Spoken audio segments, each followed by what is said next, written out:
Hi, welcome back everyone. Welcome back to Learn with Prajakta. Today I am going to give you information with the topic that is the punctuation marks. Yes, it is a very much important factor of the English grammar. The any language punctuation marks are the very much important in any language. Uh, while when we are going to talk, we know the expressions and the variations in the intonations and whatever the emphasis we want to give in our language, but with the it is not possible with the written language.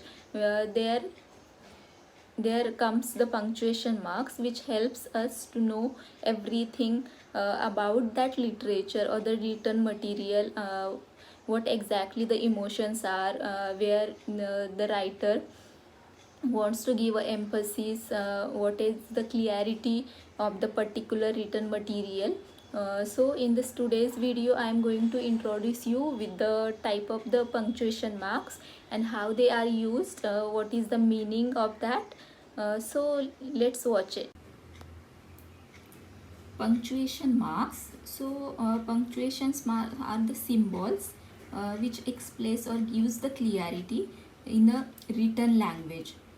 Whenever we are going to talk, we are having the pauses or the tone of the voice which gives the clarity what we want to say or what we want to express.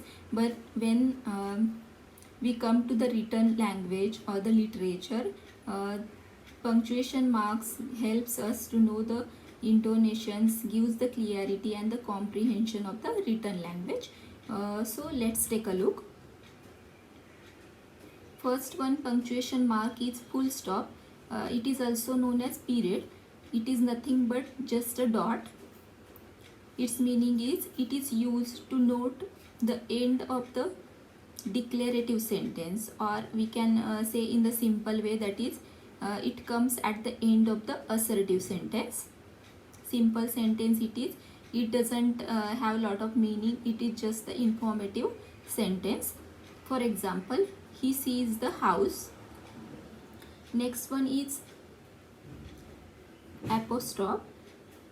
It is used as a substitute for a missing letter, or it shows the possessive case, or in the plural of the letters, some numbers and the abbreviations also. For example, cannot, we can write it in a short form as is can't.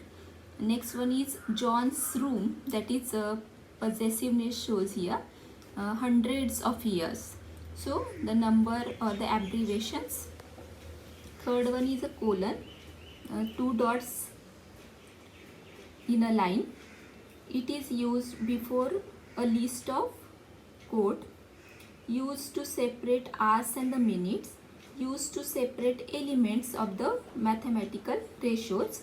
For example, punctuation marks are comma, colon, full stop and others. So I have used here. Next one example is the time is 2:30. So denoting separate hours and minutes. The ratio of the male and the female is 3:2. This is the mathematical ratio. Next one point is comma. In the small boxes I have given the symbols over there. It is used to separate the phrases or the items in the list. For example, she bought pen, pencil, notebook and sharpener. So list is there and I have used comma. You can observe there. Next one is a dash. It is used to separate parts of a sentence. It is a longer than the hyphen. Hyphen is a short dash and it is a little more longer than the hyphen. It is the length of the letter M dash. Next one is question mark. We all are very well known to it. It is used at the end of the question, or we can say that it is used at the end of the interrogative sentence. Here the example: when are you completing your homework? Next punctuation mark is ellipsis, that is 3 dots in a horizontal line. It indicates the part of the text that has been intentionally been left out. Sometimes we left out some part intentionally. That time we have to use the ellipsis, that is the 3 dots. For example, 0, 3, 6, 9, comma, dot dot dot, comma, 900. That means we come to know the sequence over here, and the 3 dot denotes that there is the series between these dots. Next one is exclamatory or the exclamation mark. It is used to show the excitement or the feelings or emphasis given on the word. For example, it is hot, or oh, that's great. Next one is a hyphen. It is used between a part of a compound word or a name, or it is also used to split a word by syllables to fit on a line of text. For example, the 17-year-old boy. So now here is the hyphen is used after the 17 hyphen year hyphen old. Boy is a full time of student. Next one is semicolon, that is one dot and apostrophe s below that. It separates two different clauses in a compound sentences.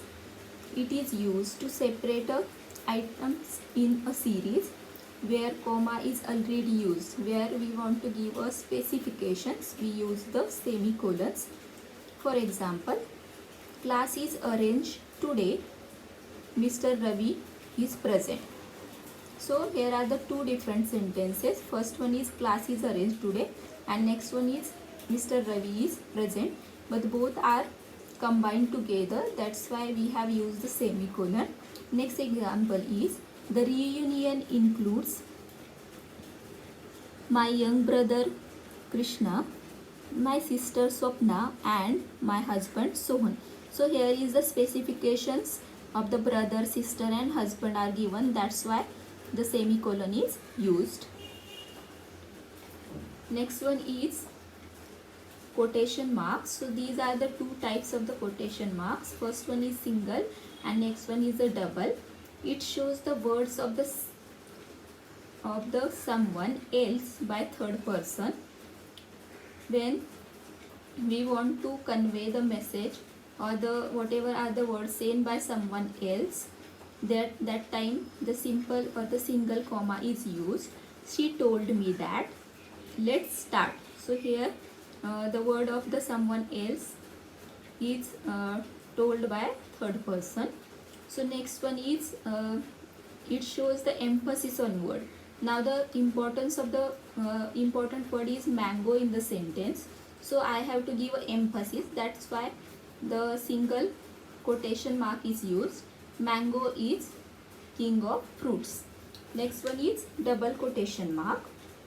It used to show what exactly or originally said. The same word said when we want to convey as the word said, it is used in the double quotation marks. For example, she said, let's start.